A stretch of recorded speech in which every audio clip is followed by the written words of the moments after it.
അസ്സലാമു അലൈക്കും വറഹ്മത്തുള്ളാഹി വബറകാതുഹു. സലാത്തുൽ ഫാത്തിഹയുടെ ബർക്കത്തും സയ്യിദുകളുടെ ബർക്കത്തും അതുപോലെ തന്നെ നമ്മുടെ ശുഹദാക്കളുടെ അനുഗ്രഹങ്ങളും നിറഞ്ഞ ഒരു മജ്ലിസാണ്. അല്ലാഹു സുബ്ഹാനഹു വ തആല എല്ലാവർക്കും അല്ലാഹു ഖൈർ നൽകട്ടെ. നമ്മുടെ ഉമ്മ ഫദ്ല് പറയാൻ വന്നിട്ടുണ്ട്. 12 വർഷത്തിന് ശേഷം അള്ളാഹു കൊടുത്ത അനുഗ്രഹം ഈ മണ്ണിൽ വന്നിരുന്നു. പാണ്ടിക്കാട് സയ്യിദ് ഷാഹിദങ്ങളെ വന്ന് കണ്ടിരുന്നു. ഒരുപാട് വിഷമങ്ങൾ ഉണ്ടായിരുന്നു. 12 വർഷമായി വീടിന്റെ ആധാരം ബാങ്കിലായിട്ട് ഒരു നിവൃത്തിയില്ലാതെ വളരെ പ്രയാസമായിരുന്നു. ഇവിടെ വന്നിരുന്നു അല്ലേ, പാണ്ടിക്കാട് വന്നിരുന്നു അല്ലേ. എന്തായി ഫദ്ല് കിട്ടിയോ? ആധാരം ബാങ്കിൽ നിന്ന് കിട്ടിയില്ലേ? അൽഹംദുലില്ലാ. 12 വർഷമായി പിന്നെ പൊന്നുമോന് ആധാരം ബാങ്കിൽ കൊണ്ടുവച്ചിട്ട് വളരെ പ്രയാസമായിരുന്നു. അൽഹംദുലില്ലാ, സയ്യിദ് ഷാഹിദങ്ങളെ വന്ന് കണ്ടു.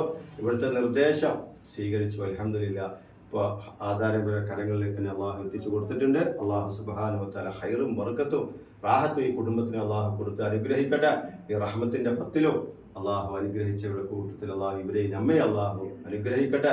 അള്ളാഹു കുടുംബത്തിൽ ഐക്യം അള്ളാഹു നൽകി അനുഗ്രഹിക്കട്ടെ. അതുപോലെ തന്നെ നിങ്ങളെയൊക്കെ വിലയേറിയ ദുആയിൽ ഈ കുടുംബത്തെ ഞങ്ങളെയൊക്കെ ഉൾപ്പെടുത്തുക. അള്ളാഹു ഇതുപോലെ ഫദ്ല് പറയാൻ അള്ളാഹു എല്ലാവർക്കും അള്ളാഹു ഭാഗ്യം തന്ന് അള്ളാഹു അനുഗ്രഹിക്കട്ടെ. അസ്സലാമു അലൈക്കും വറഹ്മത്തുള്ളാഹി വബറകാതുഹു. أكبر الله أكبر لا إله إلا الله الله أكبر الله أكبر ولله الحمد.